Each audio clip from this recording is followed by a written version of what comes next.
안녕하세요, 라라입니다. 오늘 날씨가 너무 좋아서 옥상에서 촬영을 하고 있습니다.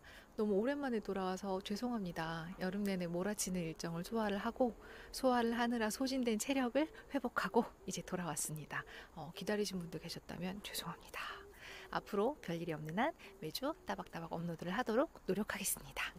오늘은요, 여러분의 대화의 질을 수직 상승시켜줄 키포인트 한 가지를 얘기해 보려고 합니다. 커뮤니케이션 능력은 인간이 사는데 정말 너무 중요한 능력인 동시에 4차 산업시대에 필요한 핵심 역량입니다. 그런데 삶에서 가장 중요한 것들은 우리가 또 학교에서 배우지 못했잖아요. 먼저 대화의 사전적인 의미부터 살펴볼게요. 대화의 사전적 정의는 마주하여 이야기를 주고받음 이라고 되어 있습니다. 이 사전적 정의에서 알 수 있는 대화의 두 가지 중요한 포인트가 있어요. 먼저 마주한다. 서로의 존재를 인지한다. 나만 있는 게 아니라요. 상대가 있어야 대화가 시작이 되겠죠. 그리고 두 번째로는 이야기를 주고받는다. 그러니까 말하면 듣는다. 듣고 나서 또 말한다. 그렇다면요, 이 대화의 사전적 정의를 기반으로 대화가 잘 이루어지려면요, 첫 번째로 상대의 존재에 대한 존중이 먼저 필요합니다. 나만큼 말하고 싶고 또 나의 이야기를 듣고 싶어 하는 나와 같은 욕구가 있는 사람이 내 앞에 존재한다는 것을 인지하고 존중해 줘야겠죠. 그리고 두 번째로는요, 이야기를 주고 받아야 대화입니다. 그런데 이 두 가지가 지켜지지 않는 경우를 한번 살펴볼게요. 첫 번째로 상대방에 대한 존중이 없는 대화. 예를 들면, 얘기 좀 해. 너 이리 와서 앉아봐. 이런 거죠. 내가 대화하려는 상대가 지금 얘기를 하고 싶고 얘기를 듣고 싶은지, 나와 대화할 마음이 있는지, 뭐 컨디션이 좋지 않진 않는지, 아니면 좀 혼자 있고 싶은지, 그런 존중이 하나도 없이 그냥 얘기 좀 해? 하고 바로 얘기를 시작하는 경우. 우리가 주로 많이 대화하고 있는 수단인 전화통화도 전화하자마자 다짜고짜 자기 용건부터 말하는 사람이 있죠. 상대가 전화를 받을 수 있는 상황인지, 통화는 몇 분 정도 가능한지, 즉 상대가 대화할 수 있는 몸과 마음과 환경이 되는지에 대한 존중이 없이 그냥 바로 대화하는 것. 이것도 역시 존중이 없는 태도죠. 지금 이 얘기가 오늘 제가 하고 싶은 포인트입니다.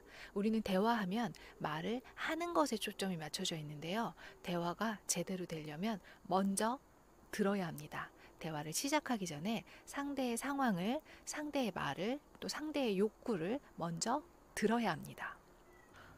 대화의 목적이 뭘까요? 대화를 통해서 정보를 주고받을 수도 있고, 의견이나 생각을 주고받을 수도 있고, 감정을 주고받을 수도 있죠. 중요한 건 무언가를 주고받으면서 대화하는 두 사람이 무언가를 공유하며 연결된다는 겁니다. 저는 이 대화와 관련돼서 좀 인상 깊었던 사건이 있었는데요.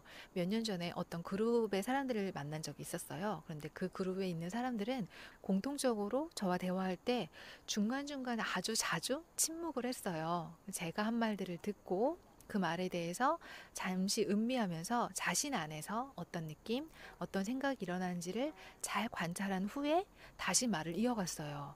또 하나 인상 깊었던 건요. 그렇게 잠시 침묵을 하다가 무언가 떠오른 게 있으면요.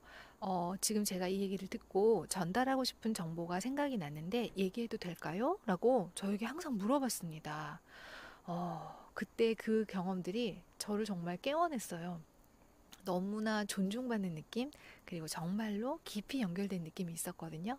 그런데 그렇게 존중받는 느낌을 느끼고 나니까요. 그동안 살면서 대화에서 얼마나 존중받지 못했는지를 깨닫게 됐습니다.